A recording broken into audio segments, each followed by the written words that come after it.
Good evening बच्चों। मेरा नाम डॉक्टर आयुष गोयल है। मैं एस पॉइंट में बायोलॉजी की फैकल्टी हूँ। आज हम चैप्टर पढ़ने जा रहे हैं द लिविंग वर्ल्ड।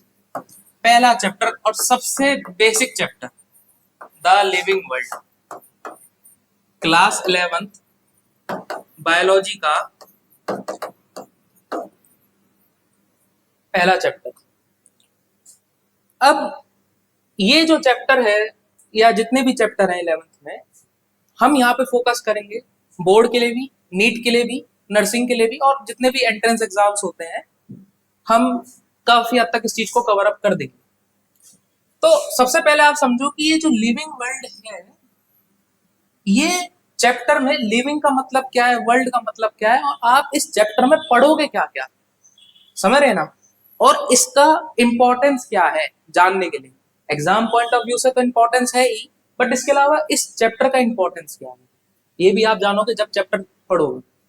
तो एक बेसिक चीज आती है कि व्हाट इज लाइफ, जिंदगी क्या है, लाइफ क्या होती है। तो हम लोग सोचते हैं कि लाइफ का मतलब है जिंदगी, मतलब अगर एक परिभाषित किया जाए तो लाइफ होती क्या है, अगर हम उसका एक डेफिनेशन देखें तो व्हाट इज लाइफ। तो लाइफ क्या है बेटा, लाइफ को समझो पहले। लाइफ क्या कहती है, it is a unique,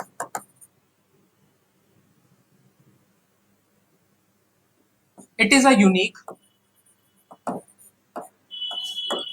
complex organization of molecules, organization of molecules,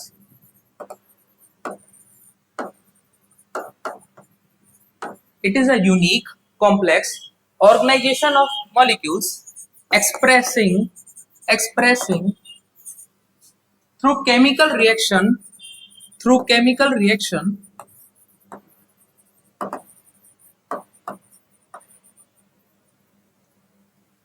which lead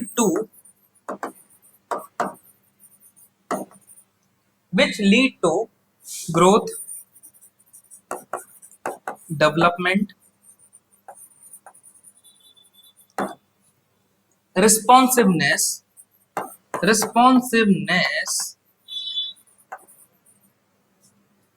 adaptation and reproduction। इतनी चौड़ी परिभाषा, देखो तोड़ तोड़ के पढ़ो बेटा, हर चीज को समझो कहना क्या चाह रहा है। आधे बच्चे तो घबरा जाएंगे, बेटा इतनी चौड़ी परिभाषा सर जी हमको क्या ये पूरी परिभाषा याद करनी है? नहीं बेटा, याद नहीं करनी है, आप इसको समझो कहना क्या चाह रहा है। It is a unique, unique का मतलब विचित्र, मतलब अनोखा, सॉरी अनोखा। कॉम्प्लेक्स मतलब जटिल। संगठन है किसका, ऑर्गेनाइजेशन है कई सारे मॉलिक्यूल्स का, जो एक्सप्रेस करता है chemical reactions which lead to growth, development, responsiveness, adaptation and reproduction।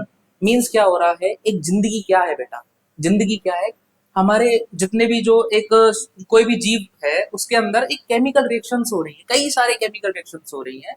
उन केमिकल रिएक्शन का रिजल्ट क्या हो रहा है, उस केमिकल रिएक्शन का रिजल्ट क्या हो रहा है, उसकी ग्रोथ हो रही है, वो रिप्रोडक्शन कर पा रहा है, प्रजनन कर पा रहा है, ठीक है, रिस्पॉन्स कर पा रहा है।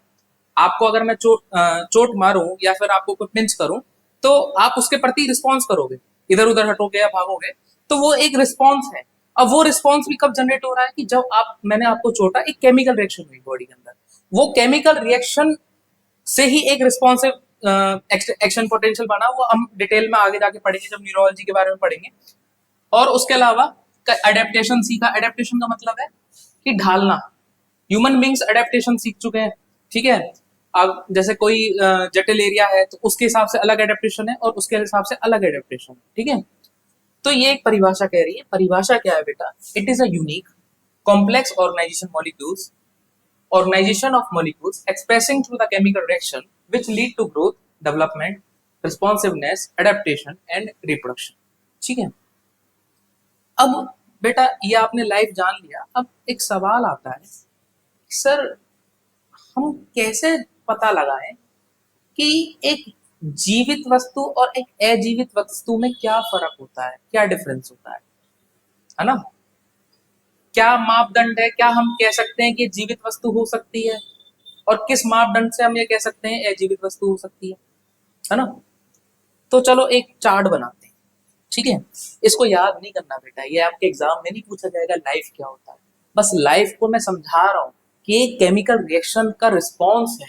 ये केमिकल एक जीवित वस्तु के अंदर, अगर कोई भी जीवित वस्तु है तो वो जीवित ही इसलिए क्योंकि उसके अंदर कई सारी केमिकल रिएक्शन चल रही है, और जितनी भी शरीर के अंदर केमिकल रिएक्शन चल रही होती हैं उसको हम बोलते हैं मेटाबॉलिज्म। क्या बोलते हैं?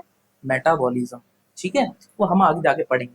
ठीक है, बट अब इतना जान लो, life it is a combination of living reactions. ठीक है, क्लियर? आगे बढ़ते हैं बेटा। हम डिवाइड करते हैं कि एक लिविंग थिंग में और एक नॉन लिविंग थिंग में फर्क क्या होगा। ठीक है, मतलब एक जैविक वस्तु में और एक अजैविक वस्तु में फर्क क्या होगा। देखो बेटा, चलो मापदंड लेके चलते हैं। पहला मान के चलते हैं ग्रोथ। ठीक है, ग्रोथ का मतलब क्या है? ग्रोथ का मतलब आप लोग सोचते होंगे कि भाई हाइट का बढ़ जाना। अब हाइट क्या बढ़ रही है? ऐसा तो है नहीं कि मतलब रस्सी है उसको खींच डाला तो रस्सी चौड़ गई, ऐसा नहीं है। ग्रोथ का मतलब है, ग्रोथ की एक परिभाषा है।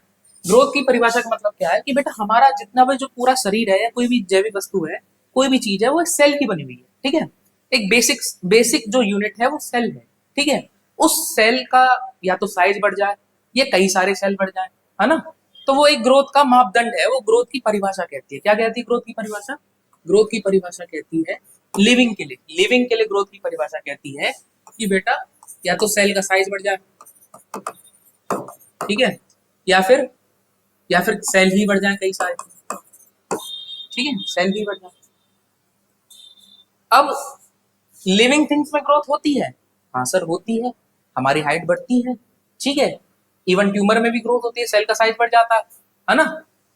प्लांट्स में भी ट्यूमर होते हैं, हाँ होते हैं, बड़े बड़े गुच्छे देखे हुए पौधों में ट्यूमर होता है। ट्यूमर का मतलब क्या है कि सेल का गुच्छा बन जाना। ठीक है ना? तो इसमें कह सकते हैं हाँ लिविंग में होती है ग्रोथ, लिविंग में ग्रोथ होती है। क्या नॉन लिविंग थिंग में ग्रोथ होती है? बेटा डेफिनेशन के ऊपर डिपेंड करेगा। डेफिनेशन क्या करें? नॉन लिविंग थिंग के लिए अलग ग्रोथ होती है, नॉन लिविंग थिंग के लिए अलग डेफिनेशन बैठ रही है। नॉन लिविंग थिंग के लिए ग्रोथ क्या बैठ रही है? माउंट एवरेस्ट है, अभी रिसेंट में एक खबर आई थी, उस खबर के अनुसार क्या निकला था कि माउंट एवरेस्ट की हाइट जो है 8848 मीटर है। अब नाप रहे हैं तो 8850 हो गई। इसका मतलब क्या है? इसका मतलब क्या है कि माउंट एवरेस्ट की हाइट बढ़ी है, मतलब उसका भी ग्रोथ हुआ है। तो नॉन लिविंग थिंग्स का भी ग्रोथ हो सकता है। ग्रोथ का देखो परिभाषा के ऊपर डिपेंड कर रहा है। लिविंग के लिए अलग परिभाषा है, नॉन लिविंग के लिए अलग परिभाषा। नॉन लिविंग के लिए क्या परिभाषा होगी? नॉन लिविंग के लिए परिभाषा क्या होगी ग्रोथ की? कि भाई उसका साइज बढ़ना, साइज बढ़ना। ठीक है, हाँ तो नॉन नॉन लिविंग थिंग का भी हो सकता है, जैसे माउंट एवरेस्ट, माउंट एवरेस्ट का ले लो, या पहाड़ों की हाइट बढ़ जाती है। ठीक है, तो क्या हम कह सकते हैं कि ग्रोथ एक मापदंड है जो लिविंग और नॉन लिविंग थिंग के बीच में अंतर पता करने के लिए? क्या हम कह सकते हैं? नहीं सर, मुझे नहीं लगता कि ग्रोथ जो है एक अच्छा पैरामीटर है लिविंग और नॉन लिविंग थिंग के बीच में अंतर पता लगाने के, मुझे नहीं लगता। ठीक है, अगर किसी को लगता होगा तो आप हमारे कमेंट सेक्शन में बता सकते हैं कि sir according to me, according to this could be a parameter. हम यहाँ पे बेटा हम एक हेल्दी डिस्कशन की तरफ जाएंगे, हम एक साइंटिफिक थिंकिंग की तरफ सोचेंगे, ताकि आप जब भी नीट में सवाल आता है तो नीट में सवाल आपका एक आपसे फोकस करता है कि आप कितना एप्लीकेशन बेस्ड क्वेश्चन सॉल्व कर पा रहे हैं। ठीक है ना? तो आप हमेशा उसकी डेफिनेशन को भी देखिए। डेफिनेशन क्या लिविंग के लिए क्या बैठ रही है, नॉन लिविंग के लिए क्या बैठ रही है। एक कॉमन डेफिनेशन क्या ग्रोथ की? एक कॉमन डेफिनेशन ग्रोथ की है कि उसका साइज बढ़ जाना। ग्रोथ की डेफिनेशन ही है कि उसका साइज बढ़ जाना। ठीक है, पर लिविंग के लिए साइज कैसे बढ़ रहा? या तो उसका सेल का साइज बढ़ जाए या सेल ही कितने सारे बढ़ जाए। ठीक है, नॉन लिविंग का मतलब क्या कि ग्रोथ ही हो रही है, जैसे उसका हाइट बढ़ रहा है, साइज बढ़ रहा है। ठीक है, पर ग्रोथ एक पैरामीटर नहीं है, लिविंग में भी हो रही है, नॉन लिविंग में। चलो ठीक है भाई। दूसरा रिप्रोडक्शन। रिप्रोडक्शन, रिप्रोडक्शन का मतलब क्या होता है? री का मतलब होता है दोबारा, री का मतलब क्या होता है? दोबारा। प्रोडक्शन का मतलब होता है बनाना, मतलब दोबारा बनाना। अब दोबारा बनाने का मतलब क्या है कि अपनी बॉडी से, मतलब अपने शरीर से अब एक न्यू इंडिविजुअल को जन्म देना। ठीक है, ज्यादातर जीव करते हैं, जो भी जीव हैं वो सारे रिप्रोड्यूस करते हैं, चाहे अमीबा हो, चाहे ह्यूमन बींग्स हो, चाहे डॉग्स हो, सारे जीव जितने भी देखे होंगे रिप्रोड्यूस कर पा रहे हैं। हाँ भाई, सारे जीव जो होते हैं रिप्रोड्यूस करते हैं, कुछ एक्सेप्शन है। खच्चर जो होते हैं ना बेटा, वो रिप्रोड्यूस नहीं कर सकते हैं। वैष्णो देवी गए होंगे तो वहां पे कई सारे खच्चर होते हैं, वे इनफर्टाइल होते हैं, वो रिप्रोड्यूस नहीं कर सकते, उनमें प्रजनन करने की क्षमता नहीं होती है। अच्छा, कुछ कपल्स भी होते हैं जो, क्या नाम है, रिप्रोड्यूस नहीं कर सकते, है ना, प्रजनन नहीं कर सकते। तो क्या हम कह सकते हैं कि एक रिप्रोडक्शन एक परफेक्ट पैरामीटर है? क्या हम कह सकते हैं इस चीज को कि रिप्रोडक्शन एक परफेक्ट पैरामीटर है? सर, हो तो सकता है, बट सर आप कह रहे हो जैसे कि खच्चर भी रिप्रोड्यूस नहीं कर पा रहे हैं, और आप कह रहे हो कि सर जो इनफर्टाइल होते हैं कपल्स वो भी रिप्रोड्यूस नहीं कर पा रहे। तो इसका मतलब क्या हुआ? इसका मतलब क्या हुआ? हाँ, पार्शियल हो सकता है, कंप्लीट नहीं। हमें चाहिए कंप्लीट पैरामीटर, कि भाई ये एक ऐसा पैरामीटर है, ये ऐसा मापदंड है जो एक जैविक वस्तु और अजैविक वस्तु को अलग अलग परिभाषित कर दे। बट रिप्रोडक्शन पार्शियल है।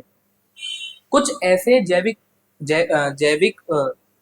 कुछ ऐसे जीव हैं जो प्रजनन ही नहीं कर सकते। कंप्लीटली हम कह सकते, क्या कंप्लीटली तो ये एग्री नहीं करेंगे इस चीज पे, तो पार्शियली पार्शियली बोल सकते हैं, है ना भाई। ये तो कर ही नहीं सकते भाई, रिप्रोडक्शन तो कर ही नहीं सकते। अच्छा, एक सवाल पूछता हूँ मैं आपसे, एक ना जिज्ञासा के लिए सवाल पूछते हैं। जिज्ञासा वो नहीं, जिज्ञासा मतलब क्यूरियोसिटी।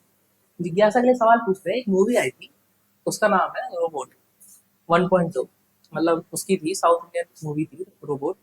तो उसमें एक सीन दिखाया गया था कि रोबोट में आर्टिफिशियल इंटेलिजेंस आ चुकी है, और उस आर्टिफिशियल इंटेलिजेंस के बेसिस पे वो रोबोट जो है अपनी कॉपीज बना रहा है।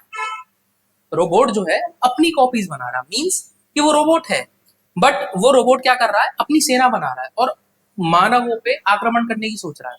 बहुत पुरानी मूवी है, साउथ इंडियन मूवी है, रजनीकांत की। तो आपने, अच्छा, क्या हम बोल सकते हैं कि वो रिप्रोडक्शन का पैमाना है? नहीं।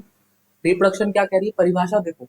रिप्रोडक्शन की परिभाषा कह रही है कि एक नए जीव का उत्पन्न मतलब जो उसकी जो पेरेंट जीव है उसी से हो। फॉर एग्जाम्पल, एक कपल है तो उनके जो बच्चे हैं वो उन्हीं से ही बने, उनकी प्रजनन क्रिया से बने, समझ रहे ना, उनकी फर्टिलाइजेशन प्रक्रिया से बने। पर रोबोट में क्या उसका मतलब फर्टिलाइजेशन या सेक्सुअल थिंग्स तो हुई नहीं है। तो मतलब उनने तो एक उस तरीके से बनाया कि जस्ट लाइक मतलब जितना भी जो सामान था उसको इकट्ठा किया और उसके बाद वो चीजें बना दी रोबोट में। तो नहीं पॉसिबल है। Reproduction is not a complete parameter. Reproduction एक कंप्लीट पैरामीटर, कंप्लीट मापदंड नहीं है एक जीवित और अजीवित वस्तु को नापने। बेटा तीसरा आता है मेटाबॉलिज्म। क्या आता है? मेटाबॉलिज्म। अब ये मेटाबॉलिज्म क्या होता है? मेटाबॉलिज्म होता है बेटा कि हमारा जो शरीर है ना बेटा, या कोई भी जीव का शरीर है, ये चली इसे ले रहा है, कई सारी केमिकल रिएक्शंस हो रही है, कई सारी। कोई हाइड्रोजन बॉन्ड इधर जुड़ रहा है, कोई ऑक्सीजन बॉन्ड इधर जुड़ रहा है, कई सारी। वो डिटेल में आप पढ़ोगे, एक सब्जेक्ट होता है बायोकेमिस्ट्री, उसमें पढ़ोगे डिटेल में कौन सी केमिकल रिएक्शंस कैसे हो रही है। और उन केमिकल रिएक्शन के प्रोडक्ट की वजह से ही आप लोग जीवित हो। आपकी मस्तिष्क क्रिया चल रही है, आपकी श्वास क्रिया चल रही है, आपकी जितने भी जो फिजियोलॉजिकल एक्शंस चल रहे हैं वो सब एक रिएक्शन की वजह से चल रहे हैं, जो केमिकल रिएक्शन हो रही है। अब ये मेटाबॉलिज्म क्या कहता है? मेटाबॉलिज्म कहता है बेटा कि हमारे शरीर के अंदर जितनी भी केमिकल रिएक्शंस हो रही हैं, हमारे शरीर के अंदर जितनी भी केमिकल रिएक्शंस हो रही हैं, उन सभी का सम करते हैं ना, 2+2 4, 3 4+4 8, लाइक दिस। जितनी भी केमिकल रिएक्शंस हो रही है उन सभी का सम क्या होता है? मेटाबॉलिज्म होता है। क्या कह रहे हैं परिभाषा? Sum of all chemical reaction, sum of all chemical reaction occurring in body,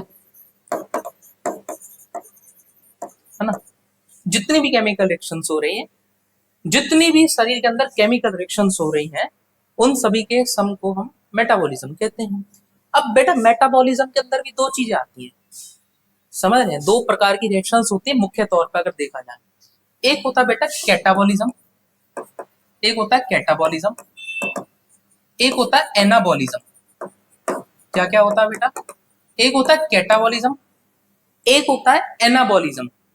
एक होता है कैटाबॉलिज्म, एक होता है एनाबॉलिज्म। कैटाबॉलिज्म का मतलब होता है तोड़ देना, ठीक है, तोड़ देना। कोई बड़ा प्रोडक्ट है, वो टूट के छोटे प्रोडक्ट में बन चुका है। फॉर एग्जाम्पल, जैसे कि हम लोग खाना खाते हैं, मतलब हम लोग अगर हैवी स्टार्च ले रहे हैं, ठीक है, या फिर हम कोई भी, तो वो टूट टूट के ग्लूकोज बन रहा है, ठीक है ना। तो ग्लूकोज सबसे सिंपलेस्ट फॉर्म है, तो वो एक कैटाबॉलिक रिएक्शन है। कैटाबॉलिज्म का मतलब क्या है कि हम उस चीज को तोड़ रहे हैं। एनाबॉलिज्म का मतलब क्या होता है बेटा? एनाबॉलिज्म का मतलब होता है कोई भी दो स्मॉल केमिकल है, वो जुड़ के एक बड़ा प्रोडक्ट बना रहे हैं। तो हमारे शरीर के अंदर ना बेटा बहुत सारी रिएक्शंस होती हैं, और ये साइमल्टेनियसली चलती रहती है। कैटाबॉलिक रिएक्शन भी चलती है, एनाबॉलिक रिएक्शंस भी चलती हैं, ठीक है। उन सभी के सम को हम लोग मेटाबॉलिज्म कहते हैं। अच्छा, लिविंग में तो आप तो कहोगे कि सर इसमें तो कोई डाउट ही नहीं है, लिविंग में तो आपका मेटाबॉलिक रिएक्शंस तो होती ही है। अच्छा, अब नॉन लिविंग की बात करते हैं। सर नॉन लिविंग की बात करते हैं सर, ये बेंच है, बेंच में तो नहीं होती है। बेंच में तो एक कील आया, ठुकाई कर गया, मतलब कील से ठुकाई हो गई, उसके बाद तो कोई रिएक्शन नहीं होगी। हाँ सही बात है। बट बेटा आप लोगों ने एक चीज सुनी होगी, टेस्ट ट्यूब बेबी सेंटर। मतलब हम टेस्ट ट्यूब के अंदर एक केमिकल रिएक्शन करा रहे हैं, और उसका बाय प्रोडक्ट क्या निकल रहा है? एक जायगोट बन रहा है। उस जायगोट को हम यूज करते हैं, मतलब इम्प्लांटेशन वगैरह करते हैं। आपने सुना होगा टेस्ट ट्यूब बेबी सेंटर। और हम लोग आर्टिफिशियली रिएक्शन कर सकते हैं लैब के अंदर। मेटाबॉलिक रिएक्शन जो है, जो हमारे शरीर के अंदर होती है, हम उसको लैब में भी परफॉर्म कर सकते हैं। तो क्या सर मेटाबॉलिज्म क्या एक मापदंड हो सकता है लिविंग और नॉन लिविंग के बीच में? क्या सर मेटाबॉलिज्म एक मापदंड हो सकता है लिविंग और नॉन लिविंग के बीच में? नहीं बेटा, नहीं होगा। मैंने क्या बोला? हम केमिकल रिएक्शंस को जितनी भी जो शरीर के अंदर हो रही है, ज्यादातर हम उनको लैब में भी करा सकते हैं। आज टेक्नोलॉजी ऐसी है, समझ रहे हैं ना। इसका एग्जांपल है सबसे बेस्ट आपका टेस्ट ट्यूब बेबी सेंटर्स, समझ रहे हैं ना। तो नहीं, इसमें भी हो सकती है, इसमें भी हो सकती है ना। तो क्या हम ये कह सकते हैं कि जो मेटाबॉलिज्म है, ये एक कंप्लीटली एक लिविंग और नॉन लिविंग के बीच में मापने का वो है, मापदंड है? नहीं है, नहीं है बेटा, नहीं है, नहीं है बेटा। क्योंकि इसलिए नहीं है ये, क्योंकि हम केमिकल रिएक्शन जो बॉडी के अंदर हो रही है, हम उसको लैब में भी परफॉर्म कर सकते हैं। चलो औरों की बात करते हैं, इसको मिटा देते हैं हम। चलो औरों की बात करते हैं। एक मापदंड लेके चल रहे हैं, लेवल ऑफ ऑर्गेनाइजेशन। ऑर्गेनाइजेशन का मतलब क्या है? संरचना, कि हमारे शरीर की संरचना का लेवल क्या है, ठीक है। मतलब कहने का मतलब क्या है बेटा? क्लास कक्षा 9वीं में 10वीं में आपने पढ़ा होगा कि हमारे शरीर की सबसे छोटी इकाई कोशिका होती है, मतलब सेल होते हैं। कई सारे सेल मिलकर क्या बनाते हैं? टिश्यूज बनाते हैं। और वो कई सारे टिश्यूज मिलकर क्या बनाते हैं? शरीर का एक ऑर्गन बनाते हैं। और कई सारे ऑर्गन मिलकर क्या बनाते हैं? ऑर्गन सिस्टम बनाते हैं। और कई सारे ऑर्गन सिस्टम मिलकर क्या बनाते हैं? आप लोग बनाते हैं, हम लोग बनाते हैं, कोई जीव बनाते हैं, है ना। वो जो लेवल ऑफ ऑर्गेनाइजेशन है, वो इसमें होती है, लिविंग में होती है, समझ रहे हैं ना। पर नॉन लिविंग में तो होती ही नहीं। अच्छा, लेवल ऑफ ऑर्गेनाइजेशन में आप ये कहोगे सर जैसे ये कमरा है, इस कमरे का भी तो लेवल ऑफ ऑर्गेनाइजेशन हो सकता है। ये ईटा है, ईट जो है, ये भी तो लेवल ऑफ ऑर्गेनाइजेशन का काम कर रहे हैं। नहीं बेटा, लेवल ऑफ ऑर्गेनाइजेशन में ये हम देख रहे हैं कि उनके अंदर सेलुलर एक्टिविटीज भी हो रही है, समझ रहे हैं ना। एक सेल जो है, उसकी अगर परिभाषा देखोगे, उसकी परिभाषा क्या कहती है? It is the structural and functional unit of life. It is the structural and functional unit of life. बेटा जब आप एनसीईआरटी पढ़ोगे तो आप कहोगे कि सर इजी में लिखा हुआ वही चीज लिखी है। बट हम ये चीज इसलिए बता रहे हैं क्योंकि आपको एक एप्लीकेशन बेस्ड अप्रोच होनी चाहिए, जो हमारी फैकल्टीज यहाँ पे बताती हैं एस पॉइंट कोचिंग में, वाराणसी, ठीक है बेटा। तो क्वेश्चन भी ऐसे ही आते हैं घुमा के। और जब आप मेडिसिन में आओगे तो आप देखोगे कि आपका एप्लीकेशन बेस्ड नॉलेज बहुत जरूरी होता है, ठीक है बेटा। तो इसका मतलब ये है कि सेल का मतलब, सेल की, हाँ सेल की परिभाषा बता रहे थे तो सेल क्या कहता है बेटा, it is the structural and functional unit of life, मतलब कि हमारा जो शरीर है उसकी सबसे छोटी जो संरचना की इकाई है वो कोशिका है, मतलब it is the smallest structure, मतलब हमारा सेल जो है स्ट्रक्चरली एक सेल का बना है। फंक्शन का मतलब क्या है कि हमारे शरीर के अंदर एक जो सेल है वो इंडिपेंडेंटली स्वतंत्र तरीके से कार्य कर सकता है। जैसे एक घर है, एक घर के अंदर एक पैखाना भी होता है, रसोई भी होती है, तो एक घर को अगर देखा जाए तो इंडिपेंडेंटली स्वतंत्र तरीके से चल सकता है। तो आप एक सेल को भी इंडिपेंडेंटली चला सकते हैं, ठीक है। बट जो ईट है, क्या ईट अपना सर्वाइवल कर सकती है इंडिपेंडेंटली? नहीं कर सकती। उसके अंदर कोई केमिकल रिएक्शन तो होती नहीं है जो सेल के अंदर होती है। उसके अंदर माइटोकॉन्ड्रिया भी है जो उसके लिए खाना बना रहा है, उसके अंदर लाइसोसोम्स भी है जो पैखाने वाला काम कर रहे हैं, है ना। तो एक एक प्रोसेस हो रहा है सेल के अंदर, बट एक नॉन लिविंग थिंग के अंदर वो प्रोसेस तो नहीं होता है, ठीक है। ठीक है भाई, तो ये एक बेस्ट पैरामीटर है, ये एक बेस्ट पैरामीटर है एक जीवित वस्तु और एक निर्जीव वस्तु के बीच में अंतर पता करने का, ठीक है। ये एक बेस्ट पैरामीटर, ठीक है। चलो भाई, एक और चीज होती है, मैं लास्ट चीज बोलूंगा जिसका नाम है कॉन्शियसनेस। कॉन्शियसनेस क्या होता है? कॉन्शियसनेस का मतलब क्या है? आप सो रहे हो, पट्ट देनी सा मैंने मारा, ठीक है। मारने से क्या हुआ बेटा? आप रिस्पॉन्ड किए, क्या हुआ, क्या हुआ, मतलब योर रिस्पॉन्स। एक छुई मुई का पौधा सुना होगा, जब आप उस पर छूते हो तो उसकी पत्तियां बंद हो जाती हैं। कई सारे पेड़ जो होते हैं या कई सारे जो पौधे होते हैं, जिधर सूरज की किरण पड़ती है उधर का साइड ही खिलते हैं, है ना। तो वो क्या है, वो क्या है, वो एक रिस्पॉन्स है। किसका रिस्पॉन्स है? कि बाहर से कोई एक्सटर्नल स्टिमुलस आया। स्टिमुलस का मतलब क्या है? कि बाहर से कोई एक एग्जैजरेटेड एक थिंग आई, उसका एक रिस्पॉन्स आना, ठीक है। स्टिमुलस का एक रिस्पॉन्स आना। तो कॉन्शियसनेस क्या है बेटा? कॉन्शियसनेस क्या है? It is a response, it is a response to external stimulus, external stimulus.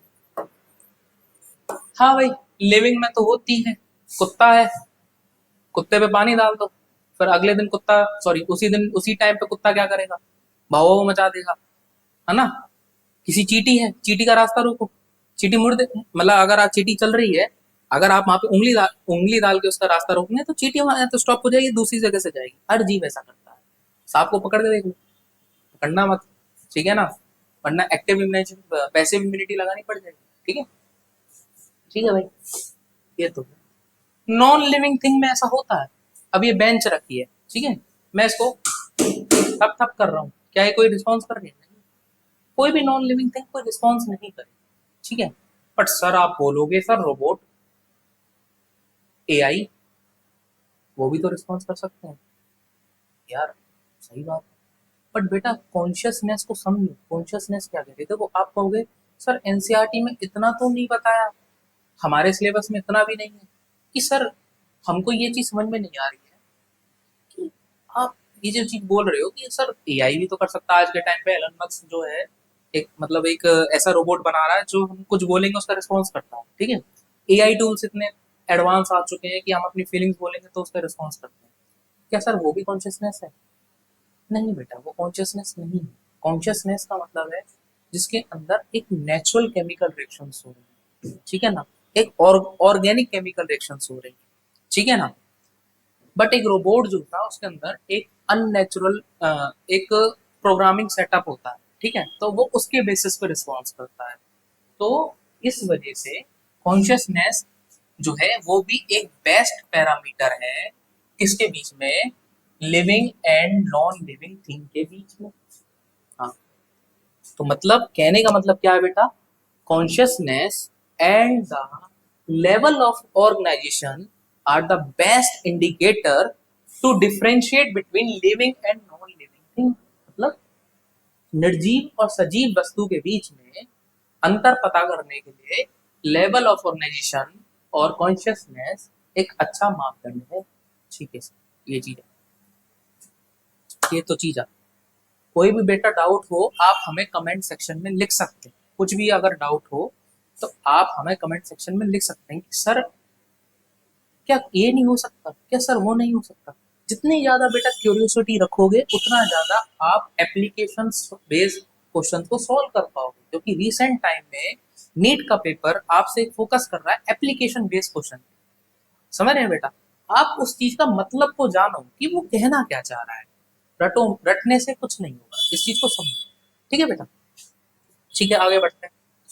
अब बेटा एक टॉपिक और पढ़ाते हैं जिसका नाम है homeostasis.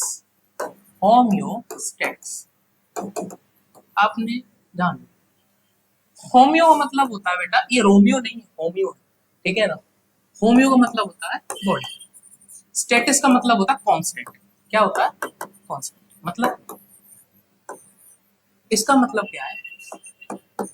It is the ability of body, ability of body, it is the ability of body to maintain its constant environment। Sorry मेरी राइटिंग माफ करना अगर थोड़ा दिक्कत है मेरी राइटिंग में, शायद आप लोग की भी राइटिंग ऐसी हो जाएगी कुछ टाइम बाद। It is the ability of body to maintain its constant environment in response to external stimuli. मतलब कहने का मतलब क्या है? इसका मतलब ये है, एग्जाम्पल समझते हैं। फिलहाल चल रहा है वाराणसी में जुलाई, ठीक है?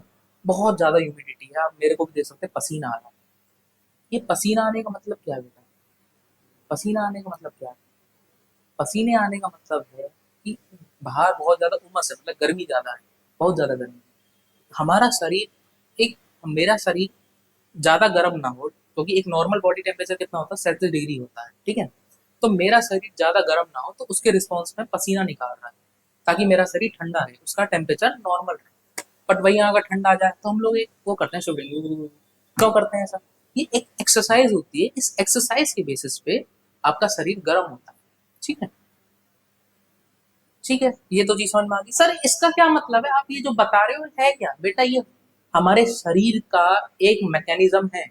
हम ये हमारे शरीर का एक ऐसा प्रक्रिया है जिससे हमारा शरीर जितने भी जो उसके पैरामीटर है, मापदंड है, चाहे उसका टेम्परेचर है, चाहे उसका पीएच है, चाहे उसका इलेक्ट्रोलाइट है, वो सब बैलेंस रहता है। क्या रहता है? बैलेंस रहता है, मतलब स्थिर रहता है। ठीक है? जैसे कि बॉडी का टेम्परेचर 37 डिग्री है, तो शरीर प्रयास करेगा कि 37 डिग्री से ना तो ज्यादा हो ना कम हो। अगर कम होगा तो शरीर क्या करेगा? ऐसे करेगा, मतलब शिवरिंग एक्सरसाइज करेगा। बट अगर टेम्परेचर ज्यादा होगा तो देख सकते हैं पसीना आ रहा है ना? ठीक है? परिभाषा को समझो, परिभाषा क्या कह रही है? It is the ability of body, it is the ability of body to maintain its constant environment, to maintain its constant environment in response to external stimuli। मतलब तोड़ तोड़ के पढ़ो।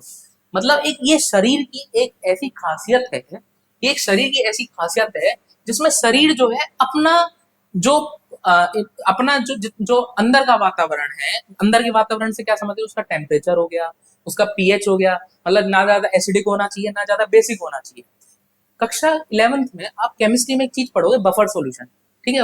अभी उस पर आते हैं बफर सॉल्यूशन के बारे में। तो कांस्टेंट एनवायरनमेंट क्या आ गया? उसका टेम्परेचर हो गया, पीएच हो गया, ठीक है, या इलेक्ट्रोलाइट हो गया, या और भी चीजें हो गई, ये एक्सेट्रा की बात है। मेनली टेम्परेचर, पीएच और इलेक्ट्रोलाइट की बात होती है। तो शरीर उनको बैलेंस करने की कोशिश करती है। ठीक है?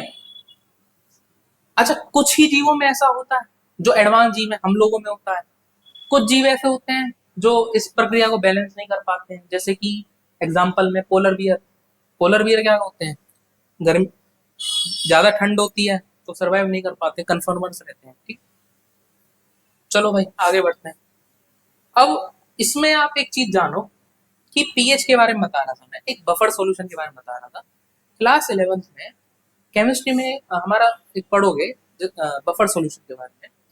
तो बफर सॉल्यूशन क्या कहता है कि एक एक एबिलिटी होती है जिसमें जो पीएच रहता है वो कांस्टेंट होने की प्रयास करता है।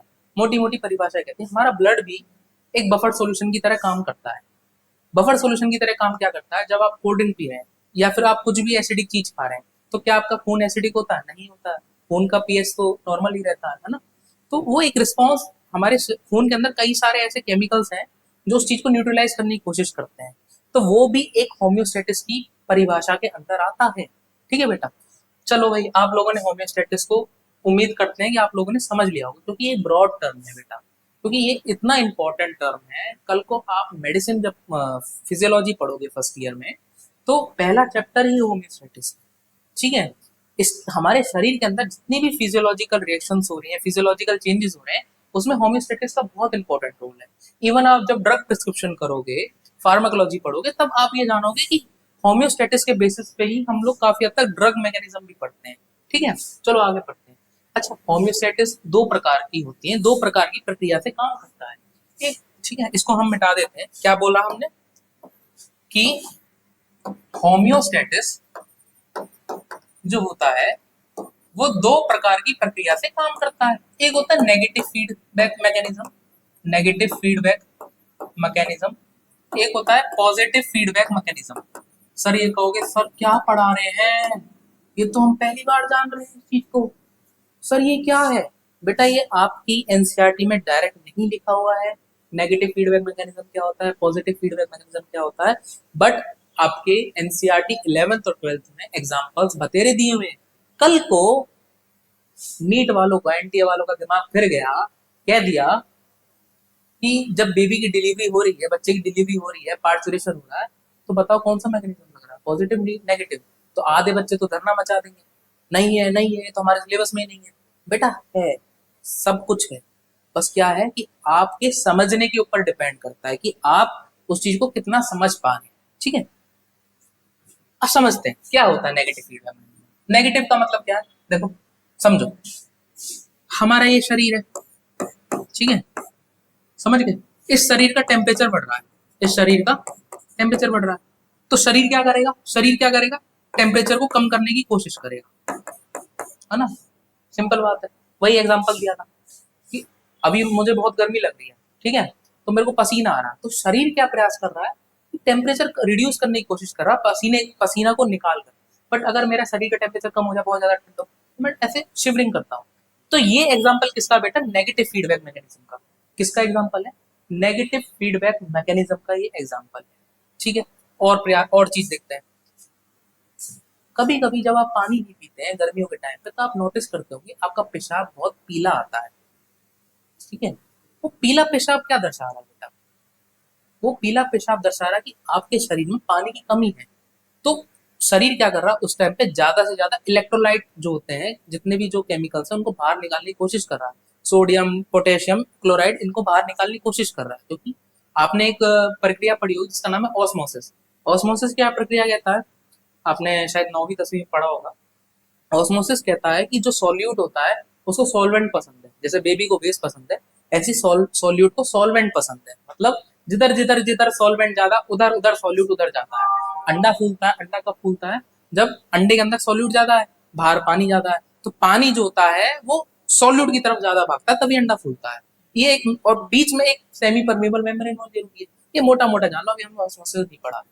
ठीक, तो हो क्या रहा है, हो क्या रहा है उस चीज में, समझो। जब आप धूप में चल रहे हैं, जब आपके शरीर में पानी की कमी हो गई है, तो शरीर उस टाइम पे क्या करेगा, एक हार्मोन को निकालेगा जिसका नाम है एंटी डायूरेटिक हार्मोन।